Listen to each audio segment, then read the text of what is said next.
low and outside. This is a horrible throw. Well, he was trying to save him because you know that safety's coming. That front side safety's coming. You see, watch this. Yeah. If he leaves him, see what's going to happen?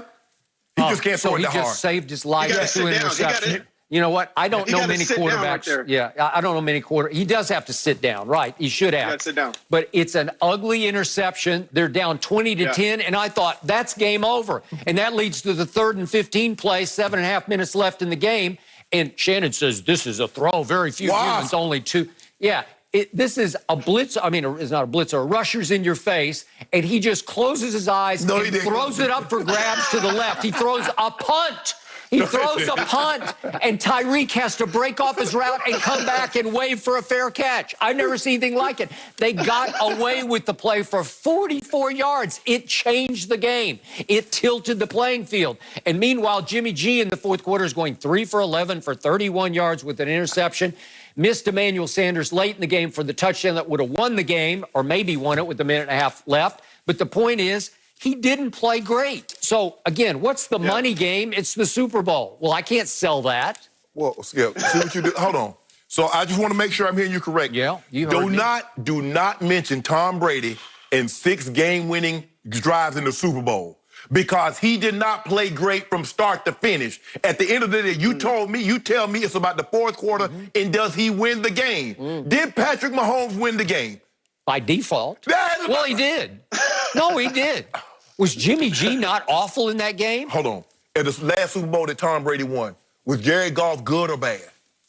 He was mediocre. He got exposed. I think that's the last we saw of Jared Goff. Jared Goff was horrible in that Super Bowl. Thank you. Okay. All right. He did not play well. Okay, we have no problem with Lamar being the MVP last year because he just ran away with it. He led the league in touchdown passes, and he was the 6th best rusher as a quarterback in the whole league and led the league in yards per carry. Well, you can't argue with any of that. No. Okay, so we get that. Now, back to the point that Shannon and I made, Reggie, about the voting. The ballots go out around Thanksgiving, so it's concurrent with the Pro Bowl ballots when they go out. And players are asked to rank only their top 20 because, Reggie, you remember your playing days. You're not going to sit down and put down 100 names. Nobody's going to do a 100-name ballot. So they're asked to do a top 20, and the points count 20, 19, 18 as you go down your list, right? Hey, Skip, before you go any further, Reggie, they know we're not even showing up unless it's getting them PA checks. So right, that's it. We don't care about that unless we get a check. Okay, I got it. But if you're looking at last year's regular season, Mahomes lost back-to-back home games to Indianapolis and Houston. And his QBRs in those games were 51 and 54, which are mediocre, scale 0 to 100. So you can't sell his regular season as remotely as great as the previous year. Well, Skip, hold on. If I'm not mistaken, didn't Russell lose prior to November to the Baltimore Ravens? Didn't he lose to New Orleans with Teddy Bridgewater? Russell, that happen? Okay. And all I know is that Lamar Jackson has never, ever, ever beaten one Patrick Mahomes. Okay. Yeah, and this is what I would say. And this is what I would say. My pushback to that is the way Patrick Mahomes is the most complete all-around player, with Russell Wilson either literally behind him or maybe even edging him a slightly, but only because of consistency. Because I say Russell is the most consistent because he's done it longer at a higher level.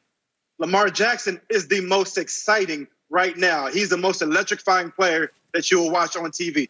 Patrick Mahomes, he does it all. He's electrifying. He's exciting. He makes the passes at the end of the game. He has the game-winning drives. He's a complete package. Okay, but Reggie Bush, I think I just heard you say that you just might give a slight edge to Russell Wilson over Patrick Mahomes, correct?